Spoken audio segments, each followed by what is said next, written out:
Thank you, Madam Chair, and thank you, members.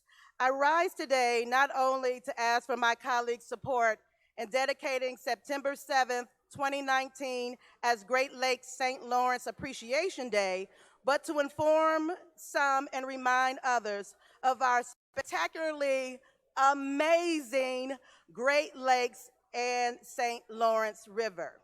As fellow Michiganders, you may know the Great Lakes Basin is home to numerous beaches, parks, forests, harbors, marinas, piers, lighthouses, boardwalks, kayaking, fishing, hunting, and so much more. Michigan borders the 5 Great Lakes and is home to the world's longest freshwater coastline and the world's largest freshwater dune system, making the Great Lakes one of our most valuable natural resources, providing water for drinking and industry, shipping of commodities, fishing, waterborne transportation, and so much more.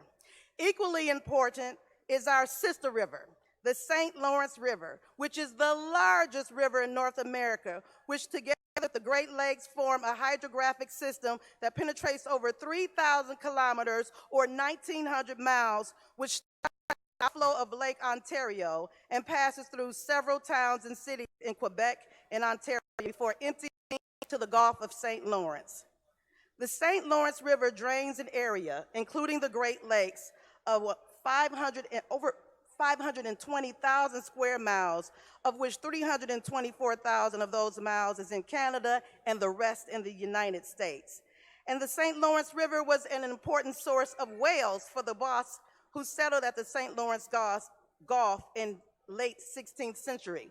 And I have to tell you, colleagues, if you're listening, I'm trying not to geek out and be brief with my comments, but it is so important because I think we are coming to the end of summer.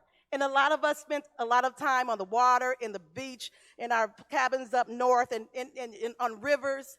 And so sometimes, because we live here and get to take advantage of all the wonderful resources, we forget how truly significant we are to this nation and to the planet.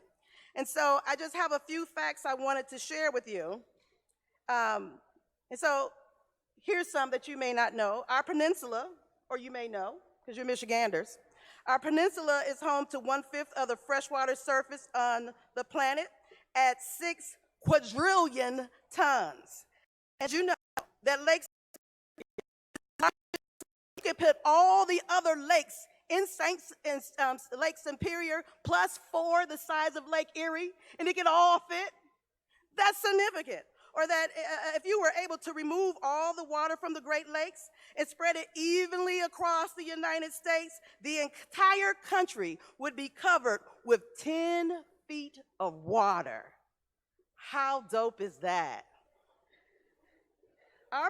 Our lakes provide drinking water to 48 million Americans and Canadians and supply 56 gallons of water per day for municipal, agricultural, and industrial use. And the Great Lakes are not just for us, but home to some over 3,500 species that also share our Great Lakes Basin. Michigan beaches, and this is where we make the dollars make sense. Michigan beaches help attract 122.4 million visitors in 2017, who spent $24.7 billion with the B dollars. That generated $2.7 billion in the state and local taxes. There are only a few examples of the unique and vital role the Great Lakes system plays in our lives. So today, colleagues, I'm so excited. And I have to tell you, as co-chair of the Sportsman Caucus, the opportunity to fish on our lakes and in our rivers and enjoy our nature. And I hope that you will learn more about the Great Lakes and St. Lawrence River and support, well, I think you already voted, but support it in your heart and Google it and learn some more about our Great Lakes and the St. Lawrence River. Thank you so much, Madam Chair. The question before the House is the adoption of House Resolution 149. All those in favor of the resolution will say aye. Those opposed, nay. The resolution is adopted.